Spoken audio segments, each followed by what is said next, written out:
नमस्कार, मैं हूं रंजीत कुमार और शुरू हो चुका है क्लियर कट। क्या भारत और अमेरिका के बीच रिश्ते में एक बड़ा यू टर्न आने वाला है?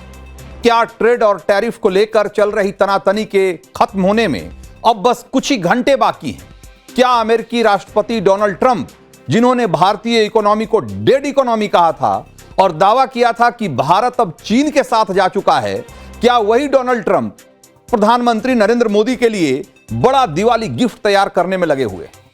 यह सवाल आपको थोड़ा चौंकाने वाला जरूर लग सकता है, लेकिन बीते कुछ घंटों में ही भारत और अमेरिका के बीच संबंधों में नई गर्माहट, नई गर्मजोशी दिखी है और उसके बाद इंटरनेशनल लेवल पर हलचल तेज हो गई है। और वो हलचल ये कि अब कहा जा रहा है कि दुनिया की दो महाशक्तियां अमेरिका और भारत के बीच कड़वाहट दूर होने वाली है। भारत अमेरिका के रिश्तों के अच्छे दिन फिर से लौटने वाले हैं। दोनों देशों के बीच संबंधों में बेहतरी का सबसे ताजा संकेत प्रधानमंत्री नरेंद्र मोदी और राष्ट्रपति डोनाल्ड ट्रंप के बीच टेलीफोनिक बातचीत से मिला है। राष्ट्रपति ट्रंप ने वैसे तो दिवाली की शुभकामनाएं देने के लिए प्रधानमंत्री नरेंद्र मोदी को कॉल किया था, लेकिन व्हाइट हाउस में आयोजित दिवाली समारोह में डोनाल्ड ट्रंप ने खुलासा किया कि उन्होंने मोदी को दिवाली की शुभकामनाएं देने के साथ साथ व्यापार और रूसी तेल को लेकर भी उनसे बातचीत की है। तो आप ये सुनकर सोच रहे होंगे कि इसमें नई बात क्या है। ट्रंप तो पहले भी लगातार मोदी को ग्रेट फ्रेंड ही बताते रहे, भारत और पाकिस्तान के बीच युद्ध रुकवाने का क्रेडिट लेते रहे हैं। और तो और हाल ही के दिनों में कई बार ट्रंप ने भारत के रूसी तेल न खरीदने के फैसले को लेकर भी एक तरफा बयान दिया है। लेकिन इस बार मामला थोड़ा अलग है। ट्रंप का बयान उनके पिछले बयानों से इसलिए अलग है क्योंकि ट्रंप के बयान सामने आने के साथ ही प्रधानमंत्री नरेंद्र मोदी का पोस्ट भी सामने आया है, जिसमें उन्होंने माना और दुनिया को जानकारी दी कि राष्ट्रपति ट्रंप से उनकी बातचीत हुई। आपको याद होगा कि पिछली दफा जब ट्रंप ने कहा था कि पीएम मोदी से उनकी बातचीत हुई है और भारत रूस से ज्यादा तेल नहीं खरीदने के लिए राजी हो गया है, तब विदेश मंत्रालय के आधिकारिक प्रवक्ता रणधीर जायसवाल ने साफ शब्दों में कह दिया था कि उन्हें दोनों देशों के बीच कोई बातचीत हुई है, दोनों राष्ट्राध्यक्षों के बीच कोई बातचीत हुई है, इसकी जानकारी नहीं है। इसके पहले अगस्त में एक जर्मन अखबार ने तो यहां तक दावा किया था और खबर छापी थी कि ट्रंप ने मोदी को 4 बार फोन किया, 4 बार नंबर डायल किया मोदी का, लेकिन पीएम मोदी ने बात नहीं की। लेकिन इस बार पीएम मोदी खुद कह रहे हैं, पीएम मोदी ने सोशल मीडिया पर लिखा कि राष्ट्रपति ट्रंप, आपके फोन कॉल और दीपावली की हार्दिक शुभकामनाओं के लिए धन्यवाद। प्रकाश के इस पर्व पर हमारे दो महान लोकतंत्र विश्व को आशा की किरण दिखाते रहें और आतंकवाद के सभी रूपों के विरुद्ध एकजुट रहें। यह दोनों नेताओं के बीच पिछले 45 दिनों में तीसरी कॉल है जो राजनीतिक संबंधों में सुधार को दिखाता है। असल में माना यह जाता है कि जून में मोदी और ट्रंप के बीच फोन पर हुई बातचीत बहुत विवादित थी। कनाडा से स्वदेश लौट रहे मोदी को ट्रंप ने वॉशिंगटन आने का न्योता दिया था, जबकि उसी वक्त वॉशिंगटन में पाकिस्तानी आर्मी चीफ मुनीर मौजूद था और ट्रंप लगातार यह दावा कर रहे थे कि टैरिफ और ट्रेड का दबाव बनाकर उन्होंने भारत और पाकिस्तान के बीच सीज फायर करवाया है। तब रिश्तों में ऐसी कड़वाहट आ गई थी जिसके कारण यह कहा जा रहा है कि दोनों नेताओं के बीच सितंबर तक फिर कोई बातचीत नहीं हुई। राजनीतिक स्तर पर थोड़ा बहुत सुधार पिछले महीने तब शुरू हुआ जब ट्रंप ने मोदी को 75वें जन्मदिन की शुभकामना देने के लिए उनको फोन किया और उसके बाद दीपावली के मौके पर इस कॉल के बाद एक कहा जा रहा है कि अब दोनों देशों के बीच संबंधों के सुधरने की उम्मीद बढ़ गई। दावा किया जा रहा है कि भारत और अमेरिका व्यापार समझौते को अंतिम रूप देने के बहुत करीब पहुंच गए हैं और इससे भारत पर अमेरिका की तरफ से लगाए गए 50% जो टैरिफ है उसको बहुत कम कर दिया जाएगा और ये टैरिफ 50% से घटकर 15-16% के बीच का ही रह सकता है। आज ही इस बात को लेकर के चर्चा हो रही है और यह कहा जा रहा है कि एग्रीकल्चर और एनर्जी दोनों पर फोकस रखते हुए ट्रेड डील दोनों देशों के बीच हो सकती है। और ऐसी ही रिपोर्ट में यह भी कहा जा रहा है कि भारत रूसी तेल खरीद में थोड़ी कमी जरूर कर सकता है, लेकिन यह बंद नहीं करेगा। दावा यह भी किया जा रहा है कि आसियान शिखर सम्मेलन से पहले समझौते को अंतिम रूप दिया जा सकता है। हालांकि अभी तक इस मामले में भारत और अमेरिका दोनों की तरफ से कोई आधिकारिक बयान सामने नहीं आया है और पीएम मोदी ने भी व्यापार को लेकर ट्रंप से चर्चा के बारे में कोई जानकारी शेयर नहीं की। लेकिन कहा जा रहा है कि दोनों पक्ष इस समझौते को जल्दी ही अंजाम तक पहुंचाना चाहते हैं। ट्रंप के बदले सुर के पीछे अमेरिका की अपनी जरूरतें भी हैं। अमेरिका को अपने कृषि उत्पादों के लिए नए खरीदार की तलाश है, क्योंकि चीन ने अमेरिकी कृषि उत्पादों का आयात बहुत कम कर दिया है। उदाहरण के लिए मक्का ही ले लीजिए। साल 2022 में जहां चीन ने अमेरिका से $5.2 बिलियन का मक्का खरीदा था, वहीं 2024 में उसने सिर्फ $331 मिलियन का मक्का अमेरिका से मंगाया है। यानी कि आप समझिए कि 10%, 5.2 बिलियन के मुकाबले अगर 331 मिलियन आप देखेंगे, यानी कि 10% से भी कम हो गया। ऐसे में अमेरिका भारत को एक वैकल्पिक बाजार के रूप में देख रहा है।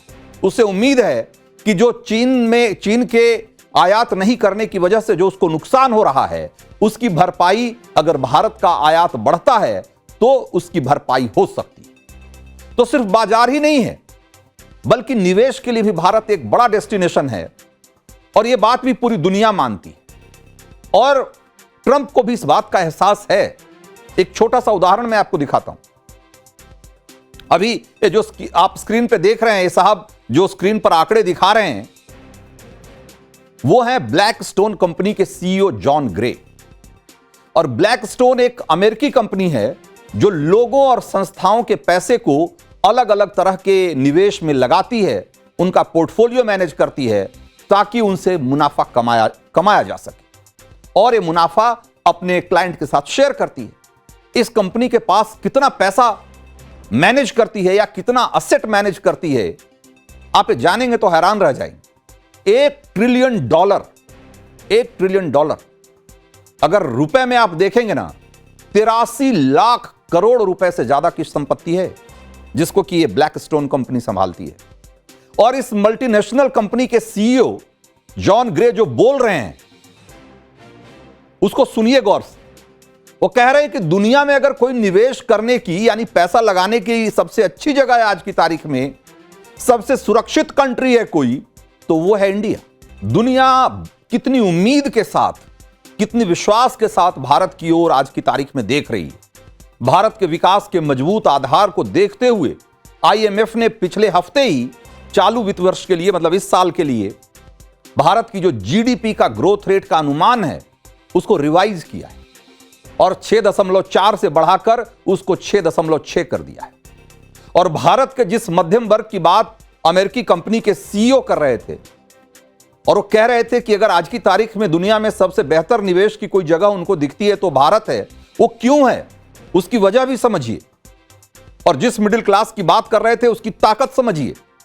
इस बार दीपावली के त्योहार पर घरेलू बाजार में व्यापार 25% बढ़ा है और यह व्यापार 6 लाख करोड़ रुपए से ज्यादा का हुआ है।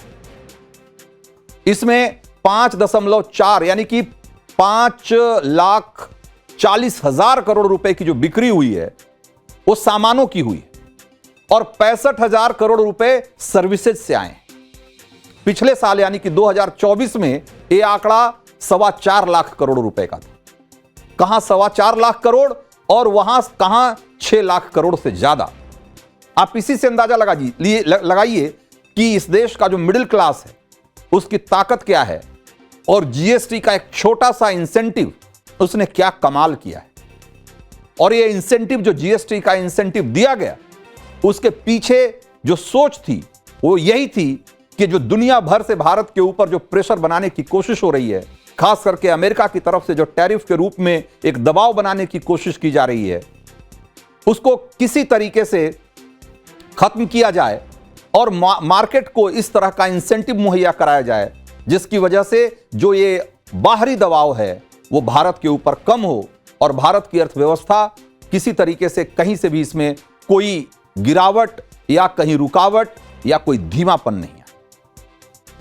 और तो और इस बार आप जरा गौर करिए इन आंकड़ों में, इस बार जो 87% कंज्यूमर्स ने स्वदेशी सामान खरीदा और यह भी प्रधानमंत्री मोदी के उस अपील से जुड़ा हुआ है जिसमें उन्होंने कहा था कि भाई अगर आत्मनिर्भर बनना है तो यह जरूरी है कि इस देश के लोग स्वदेशी पर फोकस करें। यह दिवाली अगर देखी जाए तो उस हिसाब से कई मायनों में स्वदेशी दिवाली थी। 87% कंज्यूमर्स ने स्वदेशी सामान खरीदा। आप इसी से अंदाजा लगाइए कि प्रधानमंत्री मोदी की अपील का कितना असर हुआ है और जिस आत्मनिर्भर भारत बनने के लक्ष्य के साथ यह देश काम कर रहा है, हिंदुस्तान काम कर रहा है, उसमें कितना बड़ा बूस्ट है और उसको कितना बड़ा समर्थन मिला है। चाइनीज प्रोडक्ट्स की डिमांड में बहुत भारी गिरावट आई और ट्रेडर्स ये बता रहे हैं कि इंडियन प्रोडक्ट्स की बिक्री पिछले साल से 25% ज्यादा हुई इस बार। और पीएम मोदी का जो वोकल फॉर लोकल और स्वदेशी दिवाली की जो अपील थी उसका साफ साफ असर दिखाई दे रहा है। और इस जीएसटी में कटौती या जो रीस्ट्रक्चरिंग की गई उसका मकसद ही यही था और वो मकसद को हम हासिल करने में कामयाब रहे। यह बताता है कि एक राष्ट्र के रूप में, एक देश के रूप में, एक अर्थव्यवस्था के रूप में हम कितने रिसिलिएंट हैं, हम कितने बेहतर तरीके से हर तरह की चुनौतियों से निपट सकते। तो क्लियर कट में अब एक बड़ा खुलासा जो हम बताएंगे आपको कि जो हलाल सर्टिफिकेट के नाम पर चलने वाली जो दुकान है उसका शटर कैसे अब गिरने का समय आ गया है।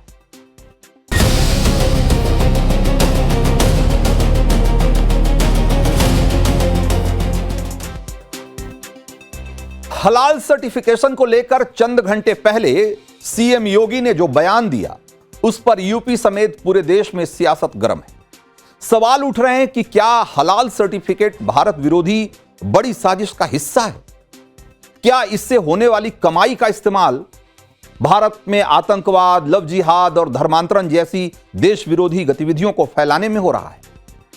और उससे भी बड़ा सवाल यह कि क्या 15% मुस्लिम आबादी के धार्मिक अधिकार की आड़ में भारत की 85% आबादी पर हलाल सर्टिफिकेशन को पर्दे के पीछे से थोपा जा रहा है?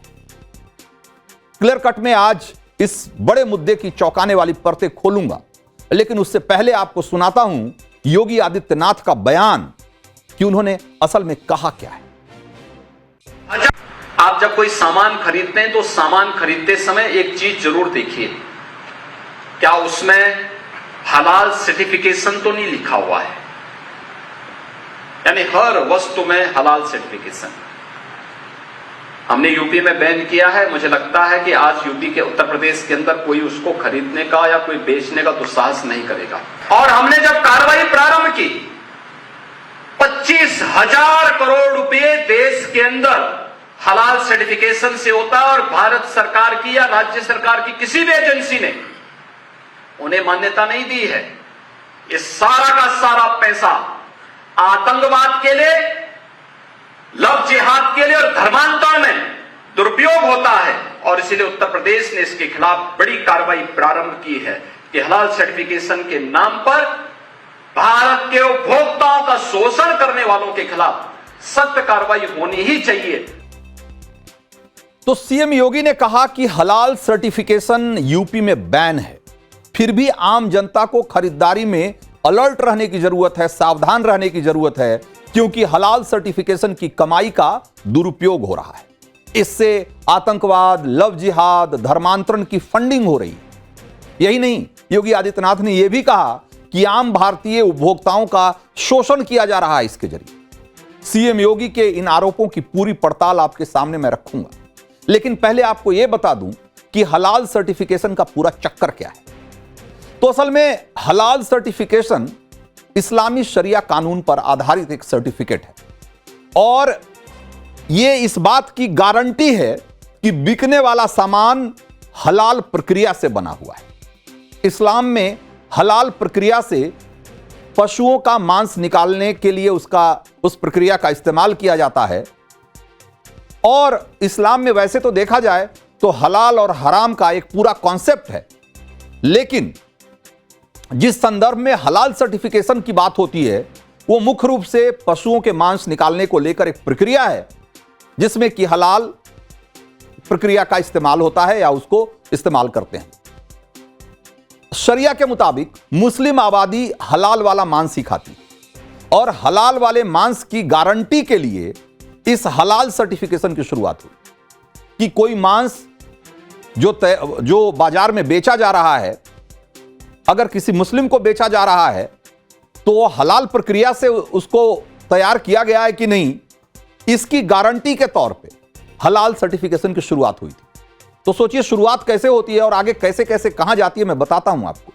तो 1974 में मलेशिया ने सरकारी हलाल सर्टिफिकेशन सिस्टम लागू किया था, क्योंकि मुस्लिम कंट्री है और वो बहुत सारे मुस्लिम देशों को मांस का निर्यात भी करता था। तो एक गारंटी के तौर पे कि ये जो मांस है वो हलाल प्रक्रिया के तहत ही इसको तैयार किया गया है, इसके लिए उसने हलाल सर्टिफिकेशन देना शुरू किया अपने निर्यात करने वाले प्रोडक्ट पे। और मुस्लिम देशों को मांस निर्यात के लिए भारत ने भी इसे शुरुआत में स्वीकार किया, क्योंकि भारत से भी मांस का बड़े पैमाने पर एक्सपोर्ट होता है और ज्यादातर मुस्लिम देशों में होता है, इसलिए भारत ने भी इसकी शुरुआती मान्यता दी। भारत सरकार ने मुस्लिम संगठनों को इसके लिए आजादी दी और इसे स्वैच्छिक सर्टिफिकेट के तौर पे विदेशी निर्यात के लिए लागू किया गया। ऐसा नहीं था कि इसका सर्टिफिकेट भारत सरकार दे रही थी या इस सर्टिफिकेशन को भारत सरकार के किसी एजेंसी ने मान्यता दी थी, नहीं। उन्होंने कहा कि जो लोग मांस का निर्यात कर रहे हैं वो चाहे तो खुद से एक सर्टिफिकेट के तौर पे या किसी एजेंसी से एक सर्टिफिकेट के तौर पे हलाल सर्टिफिकेशन ले सकते हैं और वो अपने क्लाइंट को संतुष्ट करने के लिए कि ये मांस हलाल प्रक्रिया के द्वारा ही बनाया गया है, तैयार किया गया है, उसको दिखा सकते हैं। हलाल सर्टिफिकेट देने वाली संस्थाओं ने यहीं से खेल शुरू कर दिया और उन्होंने इसका दायरा मांस से परे आगे बढ़कर बहुत सारी दूसरी वस्तुओं पर उन्होंने लगाना शुरू कर दिया। उसमें डेयरी, वेज प्रोडक्ट और यहां तक कि कॉस्मेटिक और दवाओं को भी उन्होंने हलाल सर्टिफिकेशन से जोड़ दिया। और इस तरीके से मुस्लिम देशों को निर्यात होने वाले लगभग हर सामान के लिए हलाल सर्टिफिकेशन की शुरुआत हो गई। 80 के दशक में यह आरोप है कि कांग्रेस सरकारों ने खुलकर इसको बढ़ावा भी दिया, लेकिन बवाल तब हुआ जब भारत में बिकने वाले हर तरह के सामानों पर हलाल सर्टिफिकेशन दिखने लगा। पहले तो इसकी शुरुआत हुई मांस के प्रोडक्ट से और उसके बाद इसका दायरा बढ़ा करके जो दूसरे वेज प्रोडक्ट थे वहां भी खाने पीने की दूसरी वस्तुओं पर भी इसको लागू किया गया और शुरुआत में इसे एक्सपोर्ट के लिए इस्तेमाल किया जाता था इस सर्टिफिकेशन को। बाद में भारत में भी जो सामान बेचा जा रहा था उसमें भी उन्होंने हलाल सर्टिफिकेशन अनिवार्य कर दिया और नतीजा यह हुआ कि नमकीन स्नैक्स से लेकर साबुन, माचिस, यहां तक कि कपड़ों के लिए भी हलाल सर्टिफिकेशन दिया जाने लगा। आज भारत में हलाल सर्टिफिकेशन पर सवाल और बवाल हो रहा है तो उसकी असली वजह यही। योगी आदित्यनाथ ने यूपी में हलाल सर्टिफिकेशन वाले सामानों पर बैन लगाने के पीछे इसी बात का हवाला दिया है। एक बार और सुनिए। आप आश्चर्य करेंगे, साबुन का भी हलाल, कपड़े का भी हलाल, दियसलाई का भी हलाल। मैं बहुत था, एक अधिकारी बोला साहब इसमें, मैंने कहा भी देखो नहीं एक षड्यंत्र है भाई। मैंने कहा माचिस तो झटका वाला है, आप एक झटके में लगाएंगे तो तभी आग जलेगा, आप हलाल करते रहेंगे तो कभी जलेगी नहीं हो माचिस। तो मैंने कहा इससे बड़ा झूठ क्या हो सकता है। तो इस तरह से हलाल सर्टिफिकेशन का दायरा बढ़ता चला गया और आज हाल यह है कि होटल, रेस्टोरेंट से लेकर हलाल सर्टिफिकेशन हर जगह बांटे जा रहे हैं। हवाई यात्रा में एयर कैटरिंग के लिए हलाल सर्टिफिकेशन दिया जा रहा है। टूरिज्म सेक्टर में भी हलाल सर्टिफिकेट ने पैठ बना ली है। और जैसा योगी आदित्यनाथ ने कहा, माचिस, शैम्पू, साबुन, perfume, toothpaste, lipstick, health product, डिब्बा बंद खाने का सामान, मेडिकल डिवाइस, चाय, कॉफी, खाने का तेल, शहद और यहां तक कि सीमेंट के लिए भी हलाल सर्टिफिकेट जारी किया जा रहा है। क्या आपने कभी इस बात पर गौर किया है? अगर आप यूपी के अलावा या कहीं आप यूपी से बाहर किसी दूसरे राज्य में रह रहे हैं तो आप जिन सामानों को खरीद रहे हैं उन पर गौर करने पर मुमकिन है कि आपको हलाल सर्टिफिकेट दिख जाए। और यह हाल तब है जब भारत में हलाल सर्टिफिकेशन के लिए केंद्रीय स्तर पर कोई रजिस्ट्रेशन नहीं।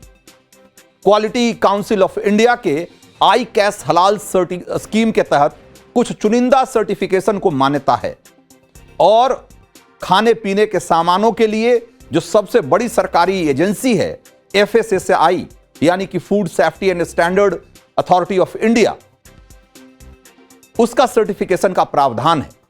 लेकिन आज हाल यह है कि खाने पीने के उत्पादों पर FSSAI के बराबर आपको हलाल सर्टिफिकेट दिख जाए। तो सीएम योगी ने इसी ट्रेंड पर लगाम लगाने के लिए 2023 में यूपी में हलाल सर्टिफिकेशन के सामानों पर बिक्री पूरी तरीके से बैन कर दिया था। लेकिन इसे कोर्ट में चुनौती दी गई और कहा गया कि हलाल सर्टिफिकेशन मुस्लिम तबके के धार्मिक और उपभोक्ता अधिकारों का हिस्सा है और इसलिए इसकी छूट दी जानी चाहिए। यह मामला 2 साल तक कोर्ट में खिंचता रहा। सुप्रीम कोर्ट में केंद्र सरकार की तरफ से अटॉर्नी जनरल ने यह सवाल किया कि शाकाहारी खाने से लेकर माचिस और सीमेंट तक के लिए हलाल सर्टिफिकेशन आखिर क्यों बांटा जा रहा है। हालांकि सुप्रीम कोर्ट से इस मसले पर अभी कोई फैसला नहीं आया है, लेकिन हलाल सर्टिफिकेशन का दायरा कहां तक बढ़ चुका है, इसके लिए साल 2023-24 की इंडियन मार्केट रिपोर्ट का एक आंकड़ा आपको मैं बताता हूं। और इसके मुताबिक भारत में 400 FMCG कंपनियों के 3200 प्रोडक्ट हलाल सर्टिफिकेशन के तहत रजिस्टर्ड है और इसका बाजार लगातार बढ़ता ही जा रहा है। हलाल फूड मार्केट का बाजार, जिसमें वेज प्रोडक्ट भी शामिल हैं, 2023 में उसका बाजार 2400 करोड़ रुपए का था और 2033 तक इसके 3 गुना हो जाने का अनुमान है। तो हलाल सर्टिफिकेशन को लेकर कंपनियों पर इनडायरेक्ट दबाव किस तरह का है, इसको भी जरा समझिए। आप सोचेंगे कि भाई ठीक है, कोई बांट रहा है अगर हलाल सर्टिफिकेट, तो कोई खरीद क्यों रहा है, कंपनियां क्यों ले रही हैं हलाल सर्टिफिकेट और क्यों जरूरी है लेना। तो एक उदाहरण के तौर पर मैं बता रहा हूं, स्वामी रामदेव की कंपनी पतंजलि, आपने बहुत सारे लोग आप में से प्रोडक्ट इस्तेमाल करते होंगे, उनको भी हलाल सर्टिफिकेशन लेना पड़ा। यूनिलीवर जो अमेरिका की मल्टीनेशनल कंपनी है, वो हलाल सर्टिफिकेशन ले रही है और उसके पीछे रणनीति कोई धार्मिक नहीं है, बाजार की एक तरीके से मजबूरी बना दी गई। मजबूरी कस्टमर बेस की है, उपभोक्ताओं की है।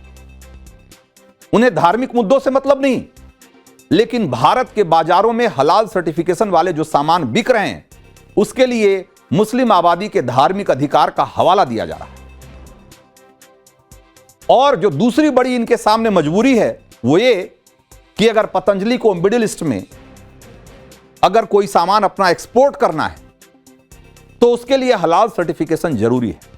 बिना हलाल सर्टिफिकेशन के आप दुनिया के बहुत सारे मुस्लिम देशों में अपना सामान नहीं भेज सकते, और अगर आप भेजेंगे भी तो हो सकता है कि वहां उसकी कोई डिमांड ना हो या उसे कोई खरीदे नहीं, क्योंकि बहुत सारे मुस्लिम देशों में हलाल सर्टिफिकेशन देखकर सामान खरीदने की एक तरीके से परंपरा है।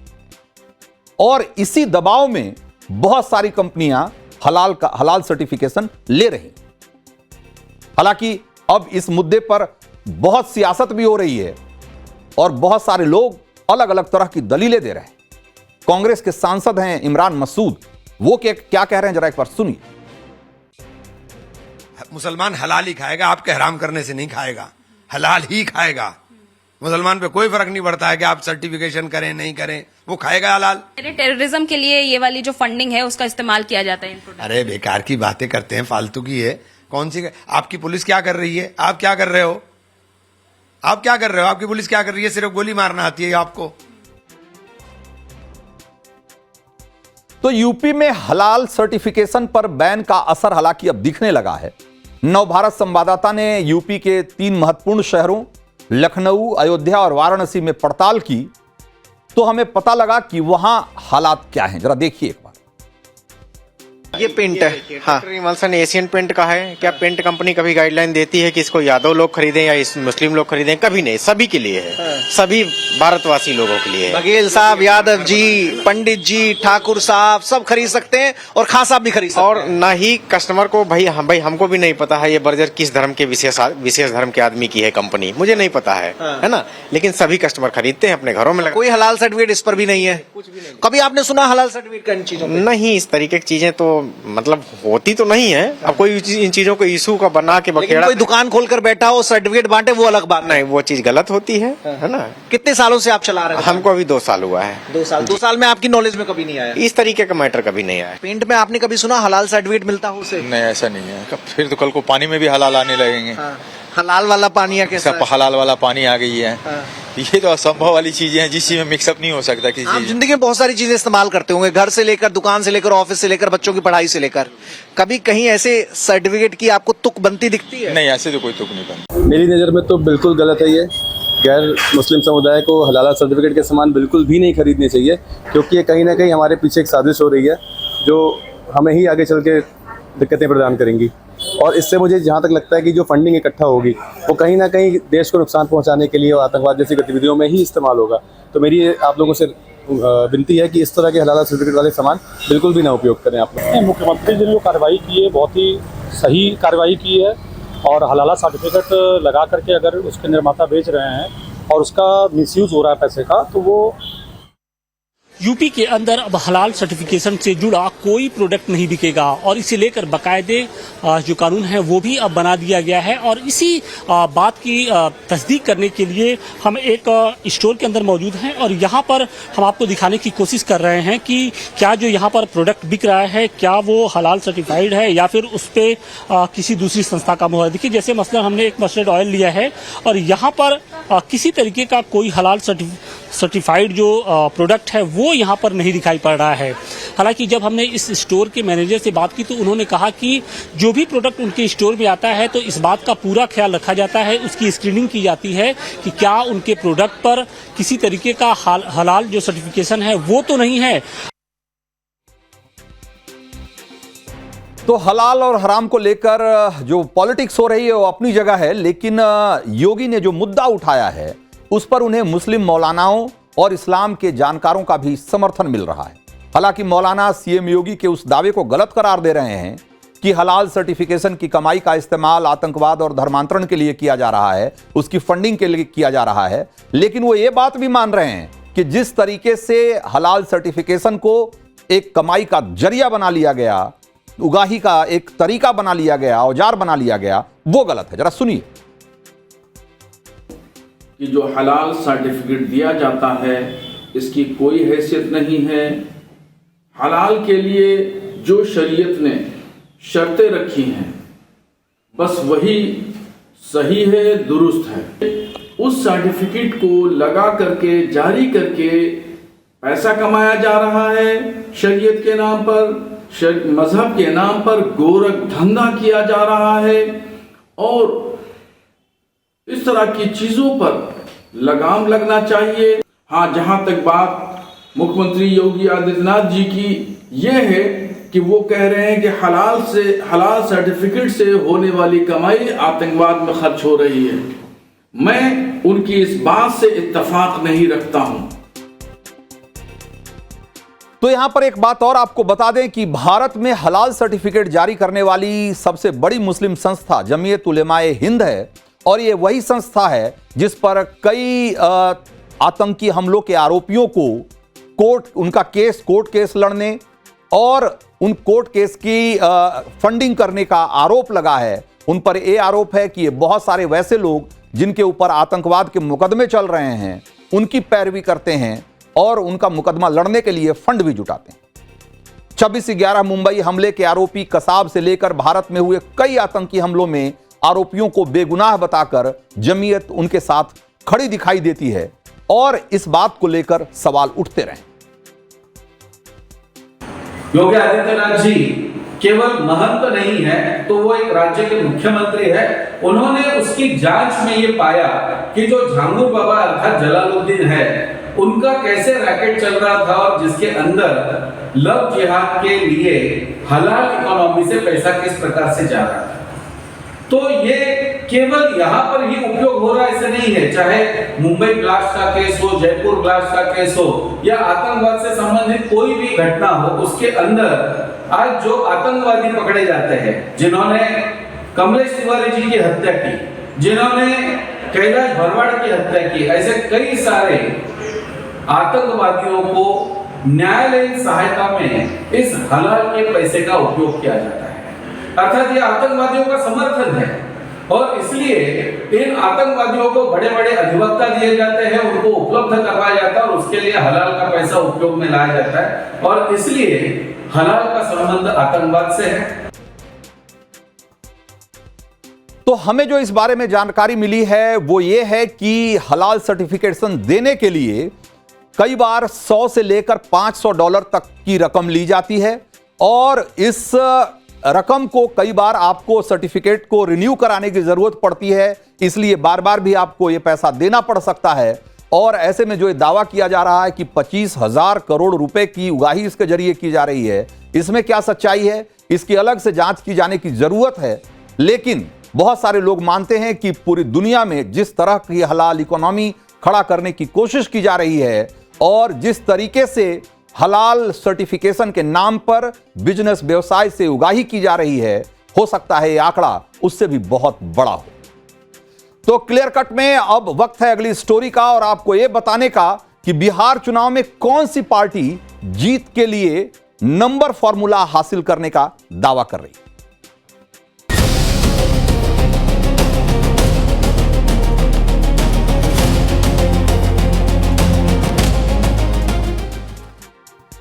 तो बिहार चुनाव में इस बार वादों की भरमार है। पहले युवा वोटरों को लुभाने के लिए अलायंस की तरफ से ताबड़तोड़ सरकारी नौकरियों का ऐलान किया गया और अब महिला वोटरों को लुभाने के लिए घोषणाएं की जा रही है।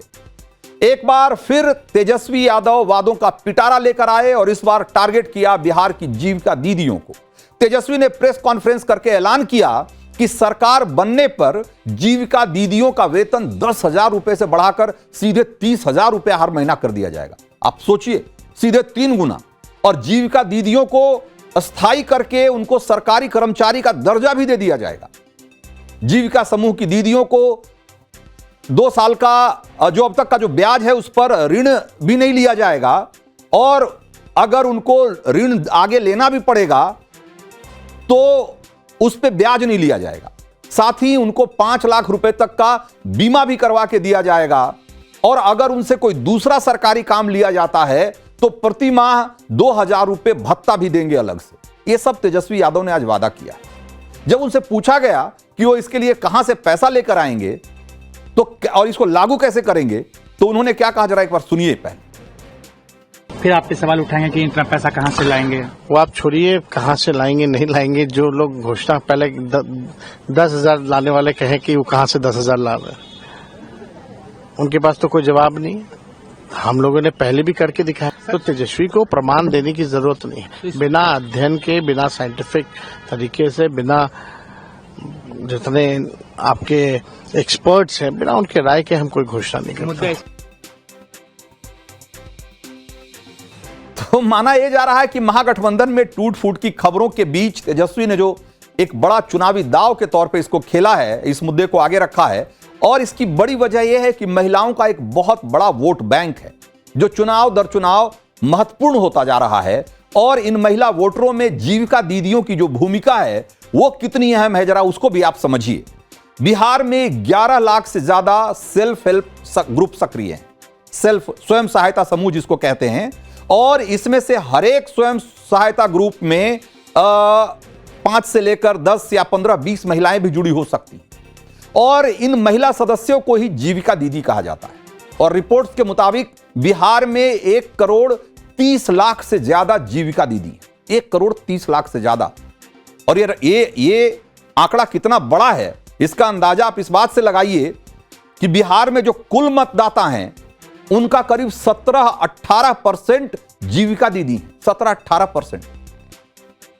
और 2007 में नीतीश सरकार ने इस योजना की शुरुआत की थी और यह माना जाता है कि जीविका दीदियां जेडीयू और नीतीश कुमार की कोर वोट बैंक है।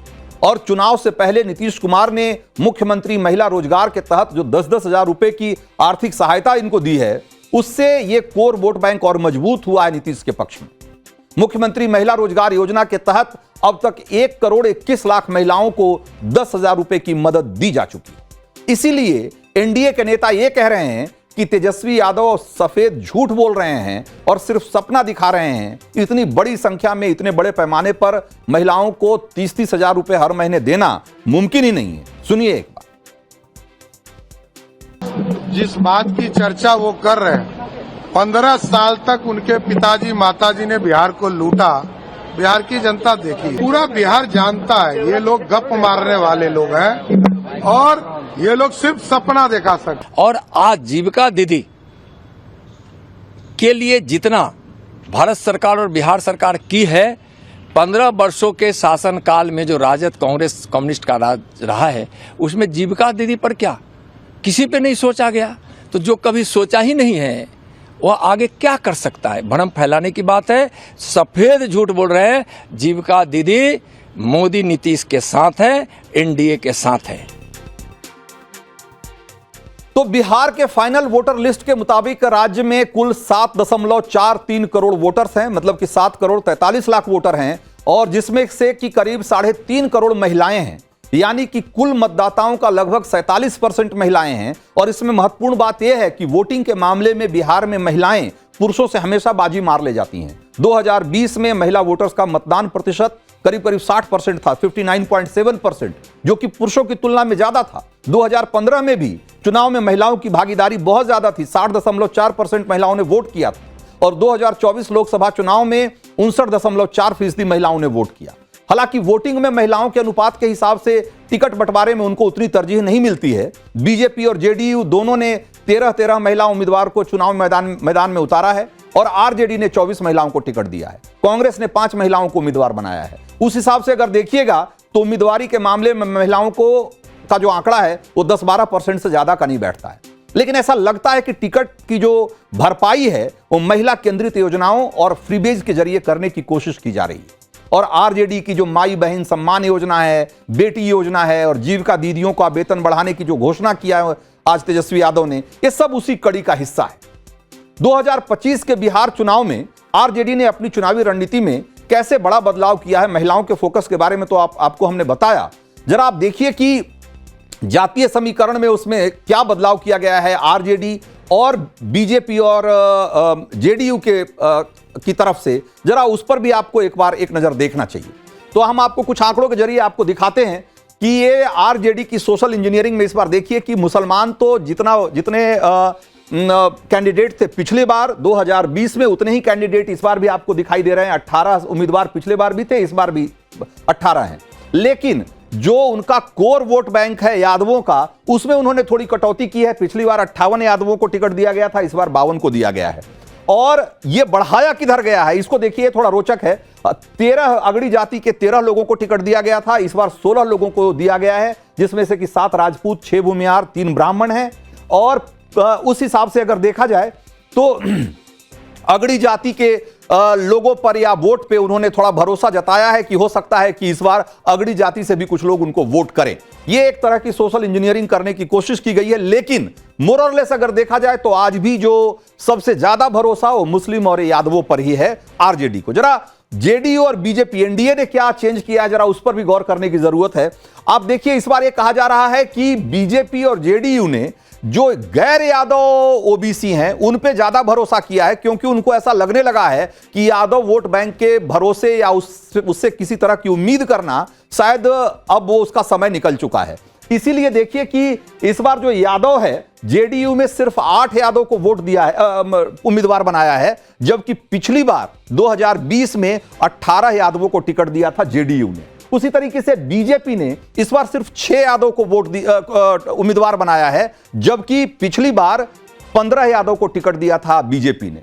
तो आप इसी से अंदाजा लगाइए कि उन्होंने यादवों पर अब जो उससे उम्मीद जो उन्होंने लगा रखी थी, वो लगता है कि अब वो उससे नाउम्मीद होने लगे हैं। और उसके अगेंस्ट आप देखेंगे तो जो गैर यादव ओबीसी हैं उनकी भागीदारी बढ़ा दी गई है। जेडीयू ने 31 गैर यादव ओबीसी को टिकट दिया है और बीजेपी ने 18 को दिया है। मुस्लिम तो खैर जेडीयू में तो पहले रहते ही थे लेकिन इस बार सिर्फ 4 मुसलमानों को टिकट दिया गया है, पिछले बार की तुलना में कम है। और बीजेपी ने किसी मुसलमान को टिकट नहीं दिया, पहले भी नहीं देती रही है, शायद इस बार भी नहीं दिया। लेकिन यहां पे जो हमने आपको बताया कि इसमें जो देखिए आप वहां उसके मुकाबले आप देखेंगे कि अगर गैर यादव ओबीसी की अगर आप देखेंगे तो जेडीयू ने पिछली बार सिर्फ 19 गैर यादव ओबीसी को टिकट दिया था, इस बार आप देखिए 31 है। कितना बड़ा फर्क है। जो अभी मैंने आपको बताया कि यादवों के मुकाबले उन्होंने कुशवाहा और इस तरह की जो उनका जो कोर वोट बैंक माना जाता है उनको टिकट देना ज्यादा बेहतर समझा है। और उसी तरीके से बीजेपी ने यादवों का टिकट काट करके और वैश्य, कुशवाहा और इस तरह की जो जातियां, निषाद, इस तरह की जातियां, उनको उन्होंने उस पर ज्यादा भरोसा किया है, क्योंकि उनको लगता है कि यादव तो आरजेडी का दामन छोड़ने से रहे, मुसलमान तो आरजेडी का दामन छोड़ने से रहे, इसलिए बेहतर है कि जो आपका कोर वोट बैंक है उस पर फोकस करो, उनको आगे लाओ और उसके जरिए चुनाव में फायदा उठाओ। तो इसी इक्वेशन के तहत इस बार आप देखिए कि टिकट का बंटवारा हुआ है। इसका नतीजा किस रूप में सामने आता है यह देखने वाली बात होगी। लेकिन फिलहाल बिहार में टिकट बंटवारे में इस तरह की इंजीनियरिंग करने की कोशिश की गई है। तो क्लियर कट में आज वक्त इतना ही था। मुझे दीजिए इजाजत।